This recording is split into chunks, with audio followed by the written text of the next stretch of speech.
എൻ്റെ എല്ലാ കൂട്ടുകാർക്കും ST കിച്ചൻ വേഡിലേക്ക് സ്വാഗതം. ഇന്ന് ചപ്പാത്തി പലവയോ ചപ്പാത്തി കോലോ ഒന്നുമില്ലാതെ തന്നെ വളരെ ഈസി ആയിട്ട് ചപ്പാത്തി തയ്യാറാക്കുന്ന ഒരു വീഡിയോ ആയിട്ടാണ് വന്നിരിക്കുന്നത്. ഇത് തയ്യാറാക്കാൻ വേണ്ടി ഞാൻ ഇവിടെ ഒരു ബൗളിലേക്ക് 2 കപ്പ് ഗോതമ്പ് പൊടിയാണ് എടുത്തിരിക്കുന്നത്. ഇനി ഇതിലേക്ക് ആവശ്യത്തിനുള്ള ഉപ്പും കുറച്ച് ചൂടുവെള്ളം ഒഴിച്ചാണ് ഞാൻ ഈ ഒരു മാവ് കുഴച്ചെടുക്കുന്നത്. അപ്പോൾ ചൂടുവെള്ളം എടുക്കുമ്പോൾ ഇത്തിരി ചെറു ചൂടുള്ള വെള്ളം എടുത്താൽ മതി, അധികം ചൂടായിട്ടുള്ള വെള്ളം എടുക്കേണ്ട. ഇനി നമുക്ക് ഈ വെള്ളം കുറച്ച് ഇതൊഴിച്ച് നല്ലതുപോലെ ഒന്ന് കുഴച്ചെടുക്കണം. അപ്പോൾ ഇന്ന് നമ്മൾ ചപ്പാത്തി പലവയോ കുഴവയോ ഒന്നുമില്ലാതെ തന്നെ വളരെ ഈസി ആയിട്ടാണ് നമ്മളിന്ന് ചപ്പാത്തി ഉണ്ടാക്കിയെടുക്കുന്നത്. അപ്പോൾ ഞാൻ ഇവിടെ മാവ് നല്ലതുപോലെ കുഴച്ചെടുത്തിട്ടുണ്ട്. ഇനി നമുക്കിതിനെ ചെറിയ ബോൾസാക്കി ഒന്ന് ഉരുട്ടിയെടുക്കണം. അപ്പോൾ ഞാൻ ഇത് റെസ്റ്റ് ചെയ്യാനോ ഒന്നും വയ്ക്കുന്നില്ല. നമ്മൾ മാവ് ഉണ്ടാക്കിയ ഉടനെ തന്നെ നമ്മൾ പരത്തി ചപ്പാത്തി ഉണ്ടാക്കുകയാണ്. നിങ്ങൾക്ക് വേണമെങ്കിൽ ഒരു അരമണിക്കൂറൊക്കെ റെസ്റ്റ് ചെയ്തിട്ട് വയ്ക്കുകയാണെങ്കിൽ നല്ല സോഫ്റ്റായിട്ടുള്ള ചപ്പാത്തി തന്നെ ഉണ്ടാക്കിയെടുക്കാൻ പറ്റും. ഇത് നല്ല സോഫ്റ്റ് തന്നെയാണ്. അപ്പം ഞാൻ ഇവിടെ മാവ് ചെറിയ ബോൾസാക്കി നല്ലതുപോലെ ഒന്ന് ഉരുട്ടിയെടുക്കുകയാണ്. ഇതുപോലെ എല്ലാം ഒന്ന് നമുക്ക് ഉരുട്ടി വയ്ക്കാം. ഇനി നമുക്കിത് പരത്തിയെടുക്കാൻ വേണ്ടി നമ്മൾ ചപ്പാത്തി പലവയോ കുഴവയോ ഒന്നുമല്ല എടുക്കുന്നത്. ഞാൻ ഇവിടെ ഒരു കവറാണ് എടുക്കുന്നത്. നമ്മൾ സാധനങ്ങളൊക്കെ വാങ്ങിച്ചിട്ട് എടുക്കുന്ന ഇതുപോലത്തെ ഒരു കവർ എടുക്കുക. അതിനുശേഷം നമുക്കിതിനെ ഒന്ന് റൗണ്ടിനൊന്ന് കട്ട് ചെയ്തെടുക്കണം. അതിന് മുമ്പേ നമുക്ക് ഈ ഒരു കവറിനെ ഒന്ന് ലെവലാക്കി എടുക്കണം. അതിൻ്റെ സൈഡൊക്കെ ഒന്ന് വെട്ടി ഒന്ന് ലെവലാക്കി എടുക്കുക. അപ്പോൾ ഞാൻ ഈ ഒരു ഭാഗം ഒന്ന് കട്ട് ചെയ്ത് മാറ്റുകയാണ്. അതിന് ശേഷം വേണം നമുക്കിതിനെ ഒന്ന് റൗണ്ടിനൊന്ന് കട്ട് ചെയ്തെടുക്കാൻ. അപ്പോൾ ഒരു വലിയ പാത്രമോ അല്ലെങ്കിൽ എന്തെങ്കിലും നമ്മൾ കേക്കിൻ്റെ ടിന്നോ എന്തെങ്കിലും ഒന്ന് എടുത്ത് വച്ചതിന് ശേഷം ഒരു അത് പെൻസിൽ കൊണ്ടൊന്ന് വരച്ച് നമ്മളതിനെ ഒന്ന് കട്ട് ചെയ്തെടുക്കാം. അപ്പോൾ നമ്മളിതുപോലെ കവറിലാണ് ചപ്പാത്തി പരത്തി എടുക്കുകയാണെങ്കിൽ ഒട്ടും തന്നെ ഒട്ടിപ്പിടിക്കാതെ ഒരു നിമിഷം കൊണ്ട് തന്നെ എത്ര ചപ്പാത്തി വേണമെങ്കിലും ഒറ്റ സ്റ്റെപ്പിൽ തന്നെ നമുക്ക് ചെയ്തെടുക്കാൻ പറ്റും. അപ്പോൾ ഞാനവിടെ കവറെല്ലാം ഒന്ന് റൗണ്ടിന് കട്ട് ചെയ്തെടുത്തിട്ടുണ്ട്. അതായത് ഇപ്പോൾ 2 പീസായിട്ടാണ് കട്ട് ചെയ്തെടുക്കുന്നത്. ഇനി നമ്മൾ ഈ ഒരു കവറ് നമ്മൾ വച്ചു കൊടുത്തതിന് ശേഷം ഒന്ന് എണ്ണ തടവി കൊടുക്കണം. കാരണം ആ എണ്ണ തടവിയാൽ നമുക്ക് പെട്ടെന്ന് ഒട്ടിപ്പിടിക്കാതെ തന്നെ എല്ലാം ഒന്ന് നമുക്ക് പെട്ടെന്ന് തന്നെ നമുക്ക് ചപ്പാത്തി തയ്യാറാക്കി എടുക്കാൻ പറ്റും. അപ്പോൾ ഞാൻ ഇവിടെ ഒരു കവർ വച്ചു കൊടുത്തതിന് ശേഷം ഇതുപോലെ ഒന്ന് എണ്ണ നല്ലതുപോലെ ഒന്ന് തേച്ച് കൊടുക്കുകയാണ്. ഇനി ഇതിലേക്ക് ഒരു ഉരുള മാവ് എടുത്ത് ഒന്ന് പരത്തി കൊടുക്കുക. നമ്മൾ ഒന്ന് കൈകൊണ്ട് പരത്തിയ ശേഷം അതിലേക്ക് നല്ലതുപോലെ എണ്ണ തേച്ചിട്ട് കുറച്ച് മാവ് ഒന്ന് വെച്ച് കൊടുക്കുക. അപ്പോൾ ഞാനവിടെ ഒരു ചപ്പാത്തി ഇതുപോലെ പരത്തിയ ശേഷം ഞാനവിടെ കുറച്ച് എണ്ണ ഒന്ന് തേച്ചിട്ട് കുറച്ച് മാവ് ഇട്ട് കൊടുത്തിട്ടുണ്ട്.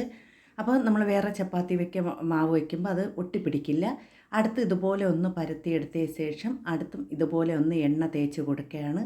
അപ്പോൾ നല്ലതുപോലെ ഒന്ന് എണ്ണ തേച്ചിട്ട് അതേപോലെ ഗോതമ്പ് പൊടി ഒന്ന് തൂറ്റി കൊടുക്കണം. അപ്പോൾ ഇങ്ങനെ ചെയ്യുകയാണെങ്കിൽ നമ്മൾ എത്ര ലെയറിലുള്ള ചപ്പാത്തി ചെയ്താലും നമുക്കത് ഒട്ടിപ്പിടിക്കാതെ അത് 2 ചപ്പാത്തി തമ്മിൽ ഒട്ടിപ്പിടിക്കാതെ തന്നെ നല്ല രീതിക്ക് നമുക്ക് എടുക്കാൻ പറ്റും. അപ്പോൾ ഇതുപോലെ തന്നെ ഞാൻ 4 ചപ്പാത്തിയാണ് ഒന്ന് പരത്തി ഇതുപോലെ എടുക്കുന്നത്. അപ്പോൾ ഇതുപോലെ ഒന്ന് കൈകൊണ്ട് തന്നെ ഇതുപോലെ ഒന്ന് പരത്തിയെടുത്താൽ മതി. ആ ഒരു അളവിൽ തന്നെ പരത്തി അതിൻ്റെ മുകളിലൊന്ന് വെച്ച് കൊടുക്കണം. എല്ലാം ഒരേ ഷേപ്പിൽ തന്നെ ഒന്ന് പരത്തിയെടുക്കണം. അതിനുശേഷം എണ്ണ ഒന്ന് തടവി കൊടുത്തതിന് ശേഷം ഇതുപോലെ ഒന്ന് വെച്ച് കൊടുക്കുക കേട്ടോ. ഇനി നമ്മളിതുപോലെ എണ്ണയും മാവും ഒന്ന് തൂറ്റിയ ശേഷം ഇതിൻ്റെ മുകളിലേക്ക് ഒരു കവറൊന്ന് വെച്ച് കൊടുക്കാം. നമ്മൾ നേരത്തെ കട്ട് ചെയ്ത് വെച്ച ആ ഒരു കവറൊന്ന് വെച്ചതിന് ശേഷം ഇതുപോലത്തെ ഒരു പാത്രം എടുത്തിട്ട് ഒന്ന് പ്രസ് ചെയ്ത് കൊടുക്കണം. അപ്പോൾ നല്ലതുപോലെ ഒന്ന് പ്രസ് ചെയ്ത് കൊടുക്കുക. അപ്പോഴിതാ ഇത്രയും വരെ ഒന്ന് പരന്നിട്ടും അടുത്ത് ഇതുപോലെ ഒന്ന് നല്ലതുപോലെ പ്രസ് ചെയ്യുക. 2-3 പ്രാവശ്യം ആകുമ്പോൾ തന്നെ മാവ് നല്ലതുപോലെ ചപ്പാത്തിക്ക് പരത്തിയെടുക്കുന്ന പോലെ നല്ലതായിട്ട് പരത്തിയെടുക്കാൻ പറ്റും. അപ്പോൾ പ്രത്യേകിച്ച് ജോലി തിരക്കൊക്കെ ഉള്ളവർക്ക്, നമുക്ക് ചപ്പാത്തി പരത്തി സമയം കളയാത്തവർക്ക് ഇതുപോലെ ചെയ്യുകയാണെങ്കിൽ നമുക്ക് വളരെ ഈസി ആയിട്ട് തന്നെ എത്ര ചപ്പാത്തിയും ഒരു നിമിഷം കൊണ്ട് തന്നെ നമുക്ക് പരത്തിയെടുക്കാൻ പറ്റും. അപ്പോൾ ഞാൻ ഇവിടെ ചപ്പാത്തി എല്ലാം ഇതുപോലെ ഒന്ന് പരത്തി എടുത്തിട്ടുണ്ട്. ഇനി നമുക്കിതൊന്ന് പേപ്പർ മാറ്റി നോക്കാം. അപ്പം നിങ്ങൾ ചെയ്യുമ്പോൾ ചപ്പാത്തി ഇതുപോലെ മാവ് നല്ലതുപോലെ തൂറ്റി കൊടുക്കണം, അല്ലെങ്കിൽ അത് ഒട്ടിപ്പിടിക്കും കേട്ടോ. അതിനുശേഷം പതുക്കെ ഒന്ന് ഇതുപോലെ ഒന്ന് എടുത്ത് കൊടുക്കാം കേട്ടോ. അപ്പോൾ വളരെ ഈസി അല്ലേ, പെട്ടെന്ന് തന്നെ തയ്യാറാക്കാൻ പറ്റിയല്ലേ.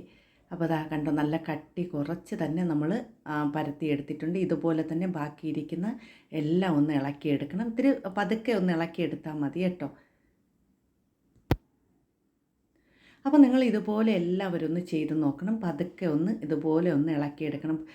പൊടിഞ്ഞു പോവാതെ തന്നെ നമുക്ക് വളരെ ഈസി ആയിട്ട് തന്നെ ഇളക്കിയെടുക്കാം കേട്ടോ. അപ്പോൾ നിങ്ങൾക്ക് ഈ വീഡിയോ കണ്ടിട്ട് ഇഷ്ടപ്പെടുകയാണെങ്കിൽ ഒരു ലൈക്കെങ്കിലും ചെയ്ത് സപ്പോർട്ട് ചെയ്യണേ. അപ്പോൾ ഞാൻ ഇവിടെ ചപ്പാത്തി എല്ലാം ഇളക്കിയെടുത്തിട്ടുണ്ട്. ഇനി നമുക്കിതിനെ ഒന്ന് ചുട്ടെടുക്കാം. അപ്പോൾ നിങ്ങൾ ഇതുപോലെ ഒന്ന് ചെയ്ത് നോക്കണം കേട്ടോ. വളരെ ഈസി ആയിട്ട് തന്നെ ചെയ്യാൻ പറ്റും.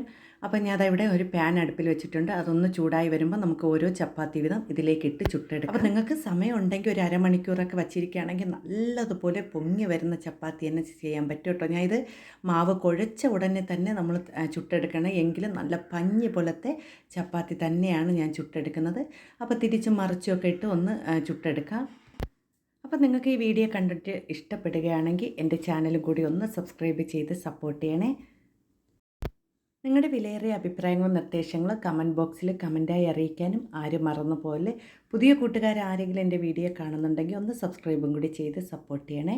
അപ്പോൾ ഇതുപോലെ തന്നെ ബാക്കിയിരിക്കുന്ന എല്ലാ ചപ്പാത്തിയും ഒന്ന് ഞാൻ തയ്യാറാക്കി എടുക്കുകയാണ്. നല്ല പഞ്ഞി പോലത്തെ നല്ല സോഫ്റ്റ് ആയിട്ടുള്ള ചപ്പാത്തിയാണ്. അപ്പോൾ എല്ലാവരും ഒരിക്കലും ചെയ്ത് നോക്കുക.